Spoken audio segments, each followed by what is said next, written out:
Greetings, beautiful people. Greetings, wonderful people. It has been a beautiful day in the neighborhood. I am back. I'm out of podcast retirement. I got a little encouragement, and I decided to that I was just decided I was going to do one episode a week.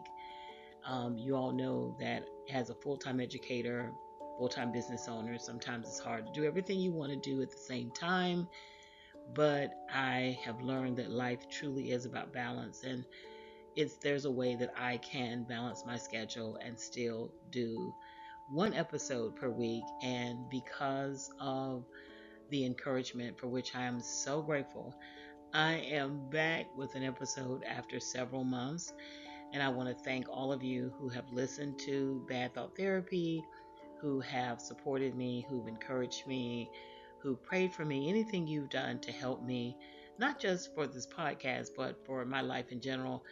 Just know I don't take it for granted. I am so thankful for you, and I pray that God will continue to richly bless your life. So I'm back, and I am trying my best to make sure that I do at least one episode Sunday evenings every week. Thank you again for tuning in. I hope you are well. I didn't go outside today. Earlier, I did get a package, and it was warm outside, but it sounded like it was raining earlier. So I hope where you are, there was some sunshine, the weather was good. But don't forget, you create your own sunshine. So no matter what the weather is on the outside, you have the ability to create joy, to create love, to create peace, whatever you need in your life. And that's what Bad Thought Therapy is all about. I'm trying to give life lessons, spiritual lessons about what actions you can take to do that. And this show is really about action. So I'm telling these lessons for overcoming challenging situations. There is a lot going on in the world, and there are moments when I just feel like I'm in the twilight zone, like this isn't real. I will do something that I shouldn't do called doom scrolling. I'll open up the news and I'll see all of these, the titles of all these bad articles. And, I usually don't read every article, but, some of these titles, and you just like, okay, is this really real? And yes, it is. So the thing that I like to do is focus on solutions and focus on actions, things that we can take, things that we can do, excuse me, and we can transform situations through action. I'm just one of those people. I'm an action oriented, solution focused person. Yes, it's good to talk. Talking is cathartic, and sometimes it is healing to be able to share. But you can talk from now until the end of time, and nothing will change as a result of talk. It takes real action. So I just want to, something in the news got my attention, and I said I gotta just share some life lessons. And so that's what this episode is about. So stay tuned. I appreciate you again. Peace and abundant blessings.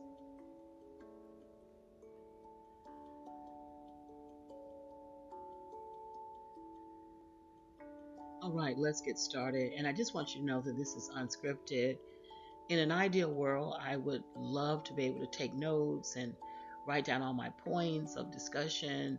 That is what I eventually want to get to one day with this podcast. I'm not there yet, so I'm just kind of speaking from my heart. A lot has happened since I did my last episode, and so I'm going to backtrack and kind of talk about some of these things from the perspective of learning. We never lose, we always learn. And so even if things don't go our way or the way that we think they should go, there is always a rich treasure in the trouble, and that's the lesson. That's the most powerful thing. If you can learn the lesson and not make those mistakes over and over and over again, your life right here on earth can be so much better, so much sweeter. So I want to talk about, what can we do for challenging situations, and that's why I chose mountains for this image. Now, if you're listening to this, like through Apple Podcasts or Spotify, there are only three slides. It's not for a visual, and eventually I am going to get to that where I videotape, get the equipment and all that to videotape my episodes. But for now, it's just easier to do them through audio, and so. You know already that in the United States there has been a government shutdown, Millions of people are either they've lost their jobs or they are working and they're not being paid. And it is so disheartening. And even if you're not in that exact situation, it's not hard to imagine what it would be like to be in that situation. And it's not hard to imagine if you lost one or two paychecks where you would be. So my heart just grieves. And there are moments when I do feel powerless. It's like I'm one of those people, my daughter always tells me, Mom, you have a savior complex. And I really do. I've sort of leaned into it. I do. I wish I could do something more. But I have been doing what I know that I can do. And number one, it is prayer. Prayer is real action. I know that people see prayer as passive, but when you don't really have anything to give, that is all you have.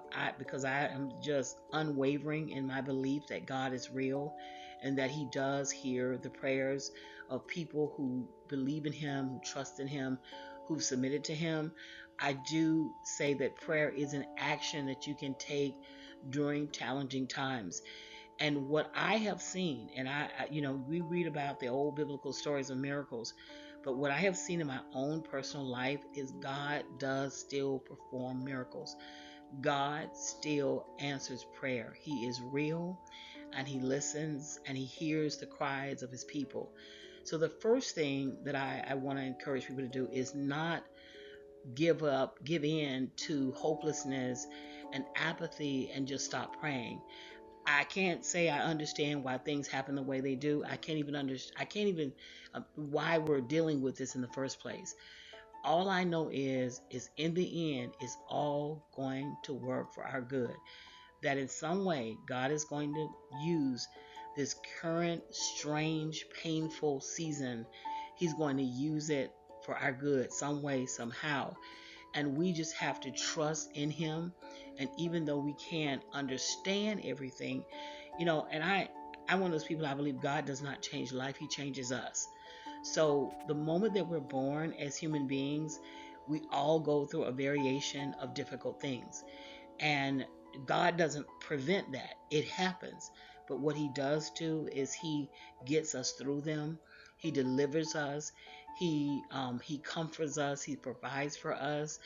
And it sometimes it's not as easy as other times to deal with that, but it's true. So the first thing we have to do is not give up on believing that God is going to move in a mighty way and that our circumstances will change for the better. They will get better. So don't give up on that. Here's the other thing you can do, and this is the thing that led me to do this podcast. There were several little things that happened. I was talking to different people. And one of the things that we can do is what we can do. So even if you don't have millions of dollars, and I'm going to talk about that in a few minutes, whatever you do have, try to share that with people who are less fortunate than yourself. Do whatever you can do with what you have. Sometimes we feel like, well, because I don't have a lot, I can't give away anything. You can. You can give your money, you can give your time, you can give some of your stuff. You can help people with whatever you have. If you have a little, you can give a little. If you have a lot, you can give more. One of the things that prompted me to come out of retirement, and this is going to sound crazy, and I didn't even read the article. So to be fair, I did not read the article, but I saw something about our former president, Barack Obama.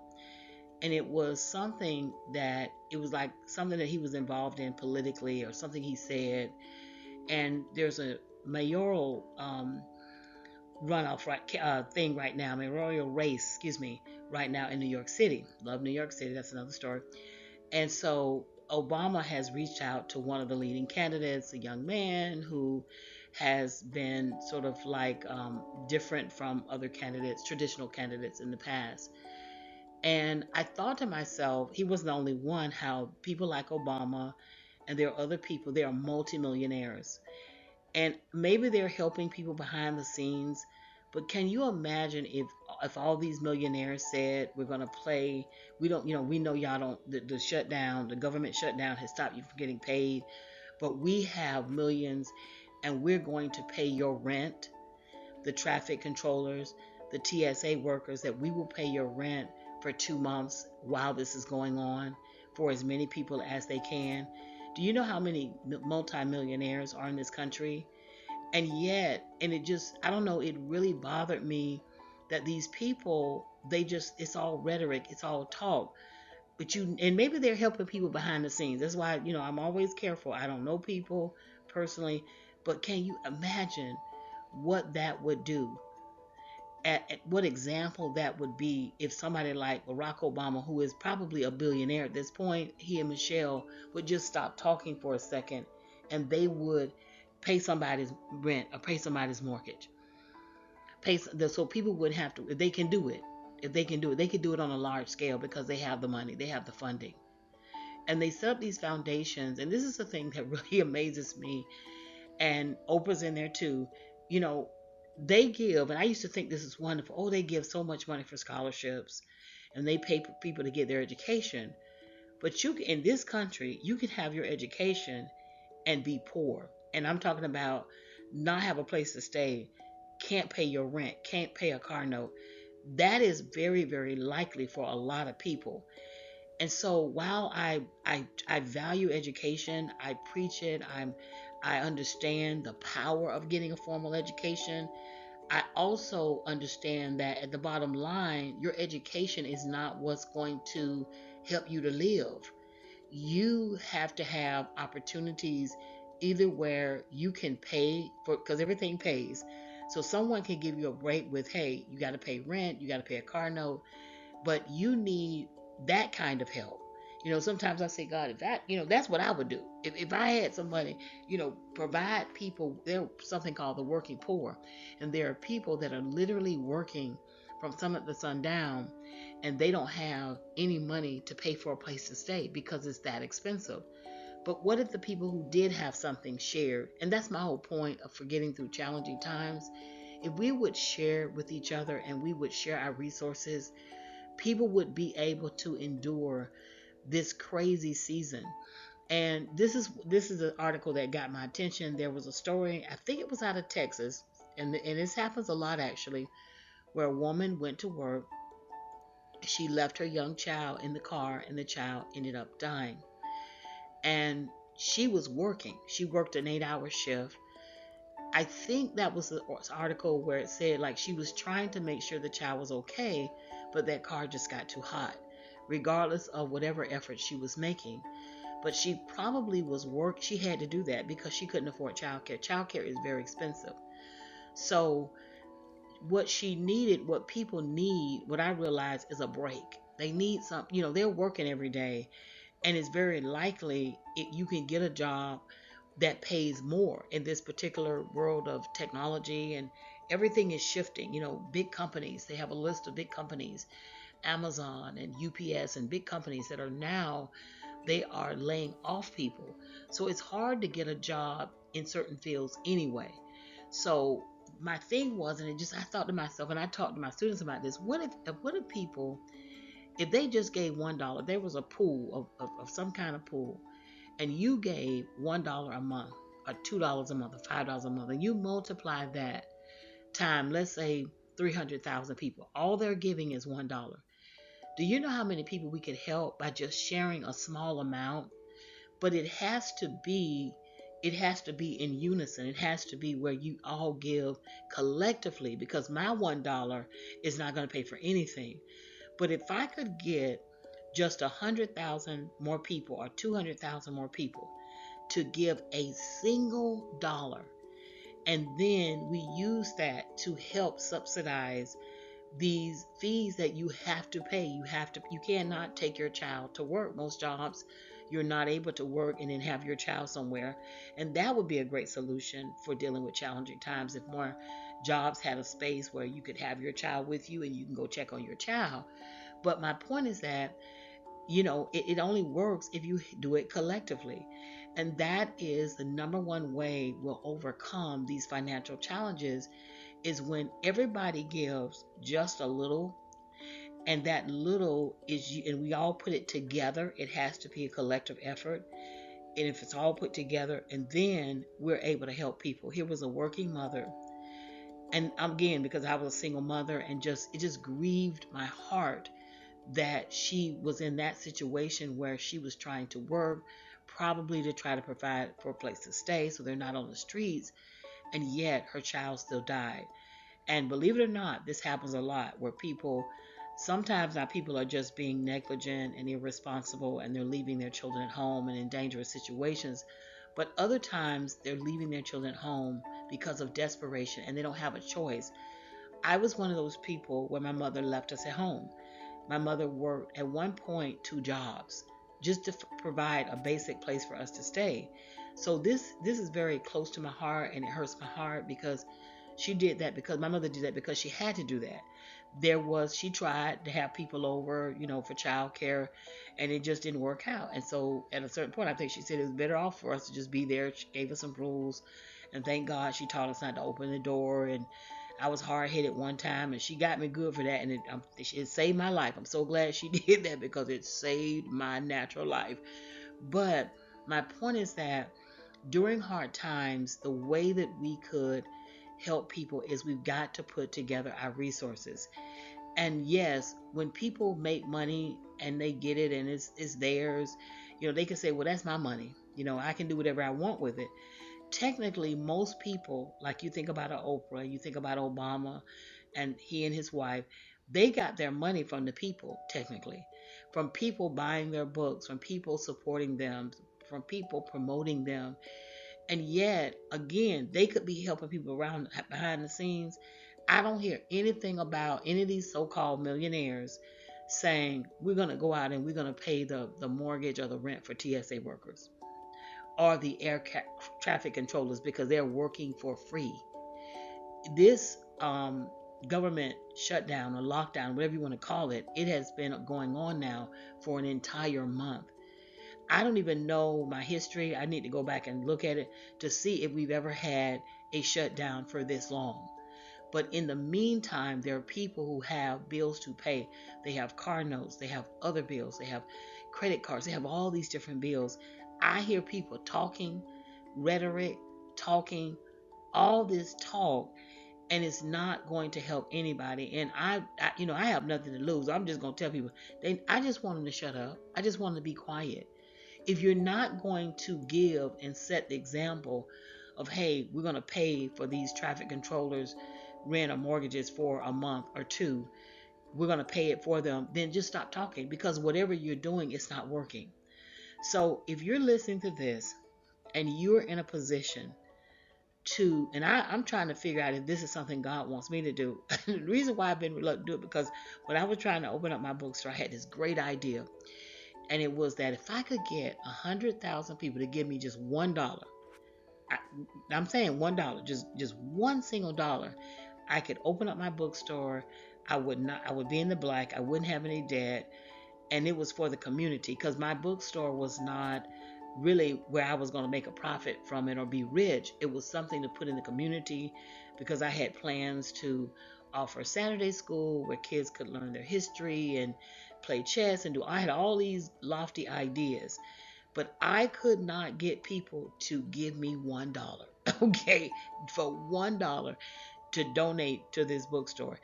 But if you're in that position where you could gather enough people to every month on a certain day to give $1, and then people, and you were responsible enough and righteous enough to make sure that the people who needed the most get that money, please do that because that's what we need. We don't need any more talk. We don't need, oh my goodness, everybody has a story to tell and everybody's talking and it's not changing anything.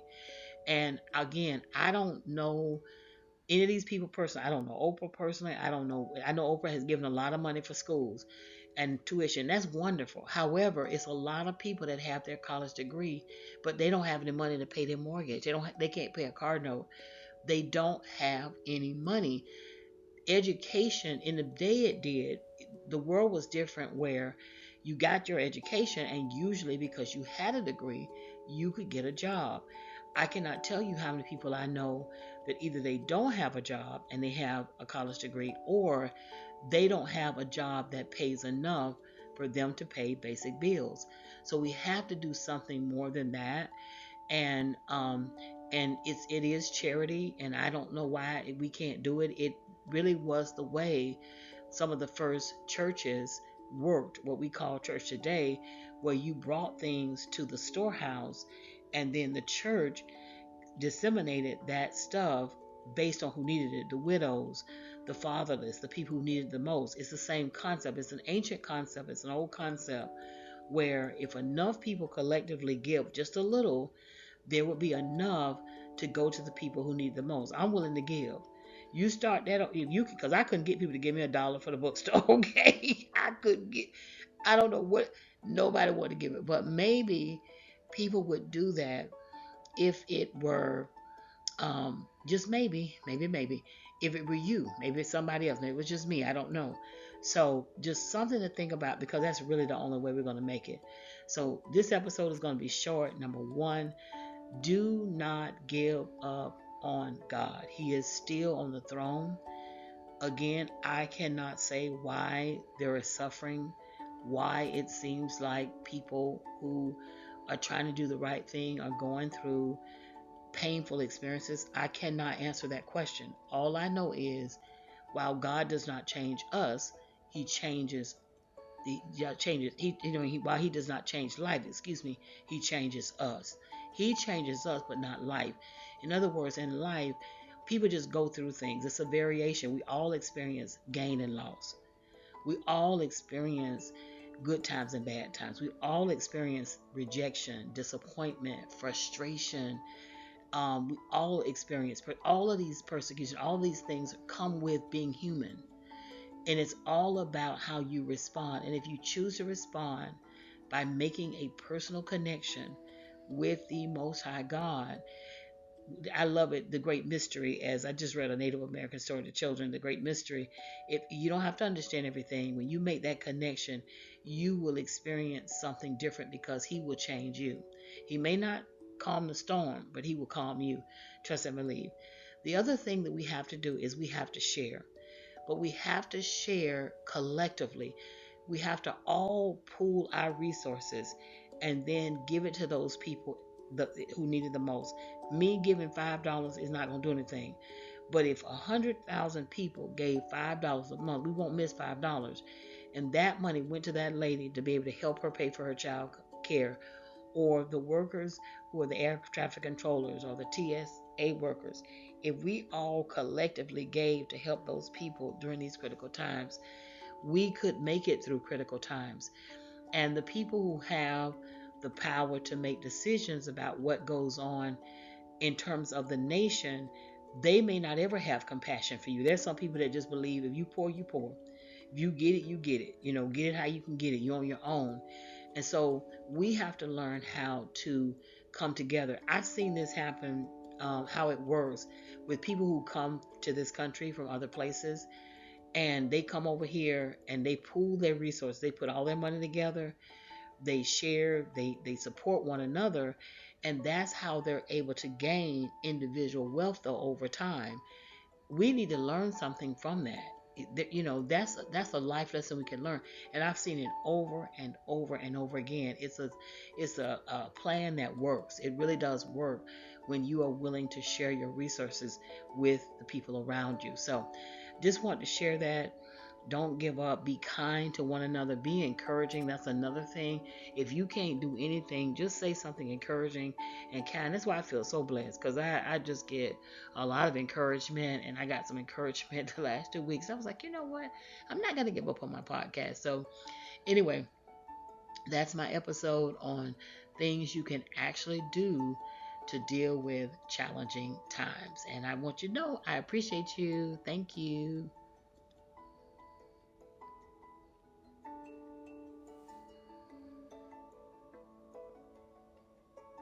I hope this episode of Bad Thought Therapy blessed you and you were able to glean some life lessons that you can implement in your own life. Thank you, thank you, thank you for listening. Don't forget, you can subscribe to my YouTube channel, and you can also connect with me on social media. I am on Facebook and Instagram with the handle at Bad Thought Therapy, and also on X, which used to be Twitter, And the handle there is Lose Bad Thoughts. So don't forget to connect and don't forget to let me know that you are listening. I appreciate you. Have a great week. Take care. Bye bye.